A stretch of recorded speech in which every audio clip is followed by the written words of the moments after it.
Picture this: you walk into two identical rooms. Same size, same lighting, same furniture.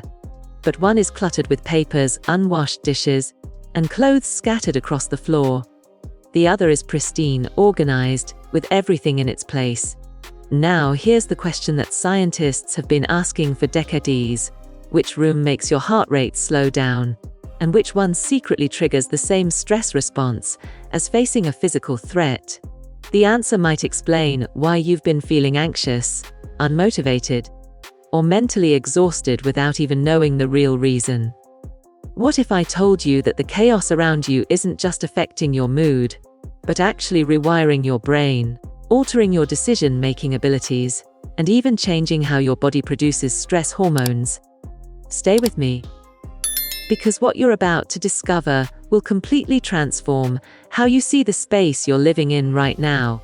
Let's start with something that happened in 2009 that changed everything we thought we knew about our environments.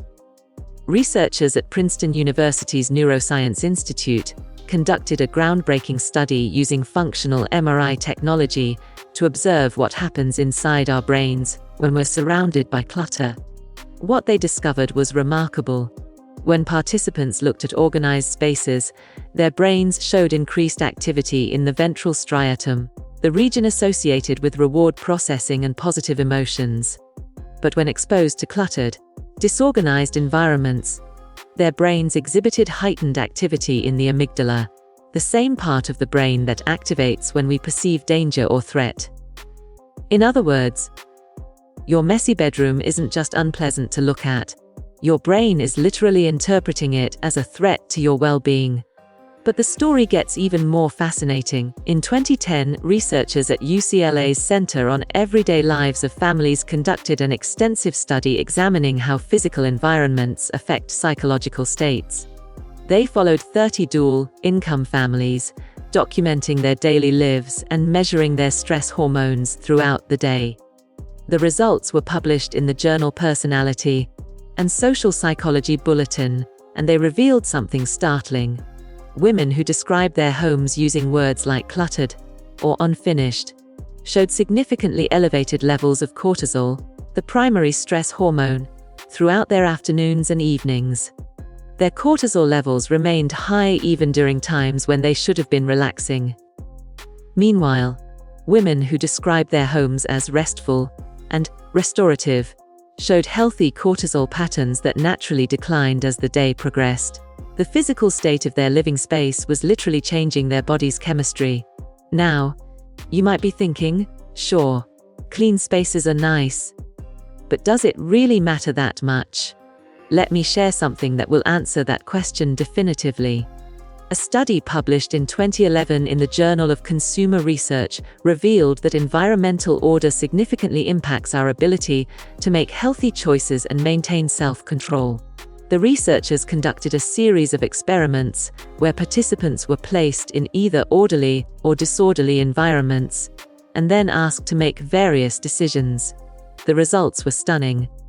People in cluttered, chaotic spaces were significantly more likely to choose unhealthy snacks over healthy ones, showed a decreased ability to resist temptations, and demonstrated impaired decision-making capabilities across the board.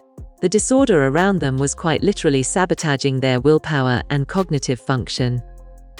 Let's talk about productivity, because this is where things get really interesting. Carnegie Mellon University researchers discovered that visual clutter competes for your attention in ways that genuinely impair your cognitive performance. When your visual field is filled with objects, your brain must constantly work to filter out irrelevant information, creating what scientists call cognitive load. This ongoing mental effort doesn't feel like work, but it's exhausting your brain's resources.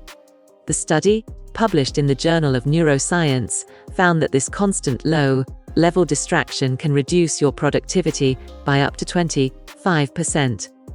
That means if you work in a cluttered environment, you're potentially losing the equivalent of 2 hours of productive time in an 8-hour workday, simply because your brain is overwhelmed by visual noise. But here's something that surprised even the researchers themselves. A 2018 study at Northwestern University examined how environmental order affects creativity and problem-solving abilities. The scientists discovered something counterintuitive. While moderate disorder can sometimes boost creative thinking by encouraging people to break from convention, chronic exposure to cluttered environments actually impairs our ability to process information and generate innovative solutions. The key word here is chronic. Your brain can handle temporary disorder, but when you're constantly surrounded by chaos, your cognitive resources become depleted. The researchers found that participants in persistently cluttered environments scored significantly lower on tests measuring cognitive flexibility and creative problem-solving compared to those in organized spaces. Now let's examine something that affects millions of people but rarely gets discussed: the relationship between physical space and mental health. Dr. Ryan Rowles, a clinical psychologist specializing in anxiety disorders, has published extensive research showing that environmental disorder can both trigger and exacerbate symptoms of anxiety and depression. Her 2016 study tracked individuals with anxiety disorders over 6 months, comparing those who maintained organized living spaces with those who lived in cluttered environments. The results were remarkable. Participants who organized their homes reported a 42% reduction in anxiety symptoms, improved sleep quality, and better overall mood compared to the control group. What's particularly significant is that these improvements occurred without any changes to their medication or therapy routines. The physical environment alone had therapeutic effects comparable to some clinical interventions. There's also compelling evidence about how clean spaces affect our social behaviors and relationships. A 2013 study published in Psychological Science found that people in clean, well-organized environments were more likely to engage in prosocial behaviors, including charitable giving and helping others. In one experiment, participants in tidy rooms donated significantly more money to charity compared to those in messy rooms. The researchers theorized that orderly environments promote a sense of discipline and moral awareness that extends beyond the physical space itself. When our external environment is in order, we're more inclined to maintain order in our social and ethical conduct as well. Children are particularly susceptible to these environmental effects. Research from the University of Minnesota examined how bedroom organization affects children's academic performance and emotional regulation. The study followed elementary school students over an academic year, finding that children with organized bedrooms showed better homework completion rates, improved test scores, and fewer behavioral issues at school. Parents reported that children with tidy rooms also demonstrated better emotional control and fewer mood swings. The researchers concluded that organized spaces help children develop executive function skills, including planning, focus, and self-regulation, which are crucial for both academic success and emotional well-being. Perhaps most intriguing is the research on how cleaning itself, not just clean spaces, affects our psychology. A 2017 study from Scotland's University of Edinburgh found that the physical act of cleaning and organizing can serve as a form of mindfulness practice. When people engaged in cleaning activities with focused attention, they experienced reduced stress levels and improved mood comparable to traditional meditation practices.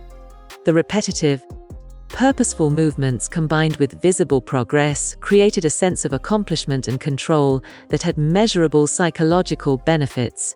Participants reported feeling calmer, more focused, and more capable of handling other life challenges after completing cleaning tasks. So here we are. The evidence is overwhelming and impossible to ignore. The space around you right now is silently shaping your thoughts, influencing your emotions, stressing your body, and determining how effectively your brain functions. Every cluttered surface is a small weight on your cognitive resources. Every organized drawer is a tiny investment in your mental health. The question isn't whether your environment affects you. Science has definitively answered that. The question is, what are you going to do about it? If this video has opened your eyes to the hidden power of your physical environment, I want you to do 3 things right now. First, hit that subscribe button, because we're diving deep into the science of human behavior and psychology every single week, uncovering the invisible forces that shape your life. Second, give this video a like if you found it valuable. It helps more people discover this life-changing information. And third, I want to hear from you in the comments. What's one space in your life that you're committed to organizing this week? Share it below, and let's create a community of people who understand that taking control of our environment is taking control of our minds. Remember, you're not just cleaning a room. You're rewiring your brain, reducing your stress hormones, and reclaiming your cognitive power. I'll see you in the next video, where we explore even more fascinating connections between your environment and your psychology. Until then, look around, take action, and transform your space into the sanctuary your brain desperately needs.